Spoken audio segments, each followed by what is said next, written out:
All right, there's more breaking news we're following. 3 Russian fighter jets have just entered into Estonia's airspace without permission earlier this morning, that according to Estonia's foreign ministry. Officials say the jets stayed in their airspace for some 12 minutes. Estonia borders Russia and is a key member of NATO. Its foreign minister called the move by Moscow unprecedentedly brazen. That's a direct quote. All this comes as U.S. and Western intelligence officials are still trying to determine whether Russia intentionally flew drones over Polish airspace earlier this month. Joining us here in the situation with CNN's Katie Bo-Lillis. Walk us through, Katie Bo, this new reporting on what's going on. Well, Wolf, we're just over a week from 19 Russian drones entering Polish airspace. Poland, a key NATO ally as well. Precisely so. And U.S. and Western intelligence officials are still deeply divided over whether that incursion was accidental or whether it was intentional, perhaps an effort to probe Western air defenses, right?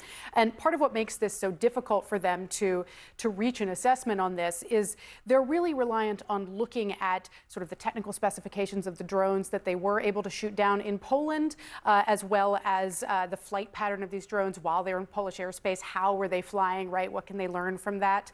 And the problem is that most of that information could really be interpreted either way. We heard from some Ukrainian officials who say, look, we've never seen a deviation of this size, 19 drones knocked off target, right? We have also heard from some Western intelligence officials who spoke to us who say, look, these drones are programmed en masse. If you have hundreds of drones in the air at a time, as was the case with this attack, 20 of them run into Ukrainian electronic warfare defenses, a jamming essentially. It's perfectly plausible that 20 of them could have been knocked off their pathway. And so one U.S. military official that I spoke to really put the odds at 50-50 either way. The problem now, of course, is how do you respond if you are NATO, if you don't know whether this was intentional or not? What we did hear from senior officials, both here in the United States and in Europe, is either way, whether it was intentional, whether it was accidental, it suggests a really worrying increase in the tolerance for risk that Russia is willing to take. If it were accidental, I think this second incident now with Estonia, another NATO ally, and Russian jets flying over and entering that airspace, that would seem to confirm it wasn't accidental. That's certainly going to be brought to bear on the analysis, and I think you're going to see a lot of certainly European nations who already believed that this was intentional saying, look, this is just further evidence. Yeah, it's happened now twice, so we'll see what happens. Katie Bo-Lillis, thanks very, very much.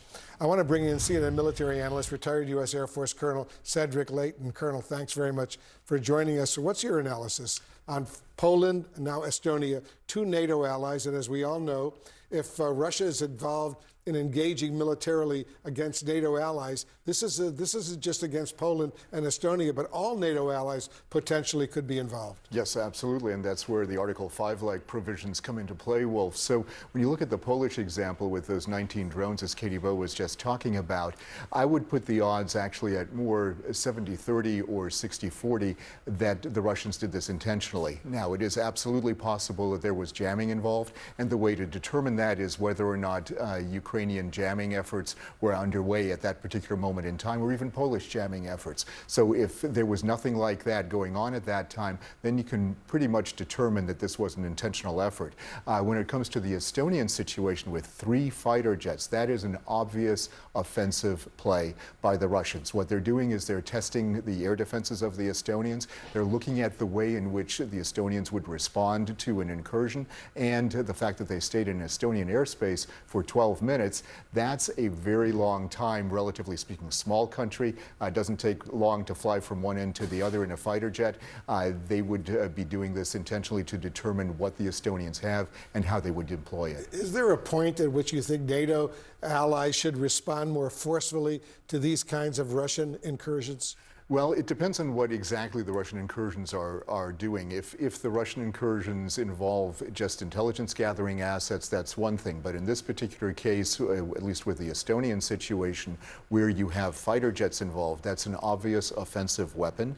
Some of the drones that were used in Poland also have offensive capabilities. So when you look at how those drones were employed, did they have a type of warhead in their platform? Did they have only electronic gear in their platform, that would then determine what kind of response NATO should have. But generally speaking, NATO should be prepared to shoot these drones down if necessary. Fighter jets, different story because you're talking about a manned aircraft. That involves something completely different. The best thing to do in that case, at the moment at least, would be to intercept those jets and force them back into Russian airspace. Good point. On another very sensitive military-related issue, you heard yesterday President Trump say the Trump administration is now working to regain control of the huge Bagram air base in Afghanistan, which the U.S. withdrew from at the end of the Biden administration. What would that look like for the U.S. to attempt to take that air base, it's a huge air base, back? Yeah, that is a huge airbase, Wolf, and of course that was the node for a lot of our operations during the time of our presence in Afghanistan. It would be very interesting because now Bagram Air Base, if we took it over again, would be in the middle of Taliban territory. So there would have to be a lot of arrangements with the Taliban. In essence, we would become de facto, if not de jure, allies with the Taliban, at least for the purposes of protecting that air base.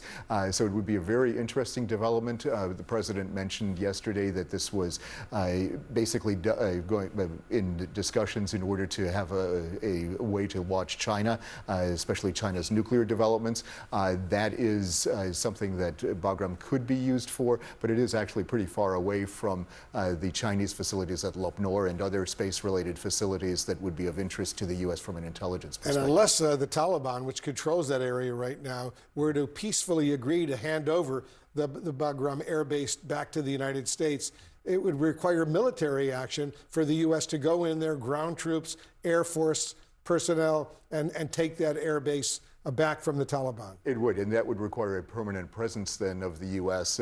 Personnel would obviously be rotated in and out, but it would mean that in essence, if it was a hostile takeover, so to speak, it could be done, but it would be a very dangerous and vulnerable mission, and that's something that would be, would really involve us in Afghanistan. And for all practical purposes, it would restart the war in Afghanistan and introduce U.S. ground forces and other forces into Afghanistan. Once again, something that Trump has always said he opposes strongly, but if you're going to take Bagram, that's presumably what you might have to do. Yeah, that's right. Or if there's a regime change or a faction change in this case, then you could all of a sudden find yourself in the middle of a hostile environment, and that would be very dangerous for U.S. interests, and like you said, contrary to what Trump has said before. He doesn't want another war in Afghanistan or Iraq or any place else. That's what he keeps saying. Let's see what happens with Bagram. Thanks very much, Colonel, as usual. Appreciate it.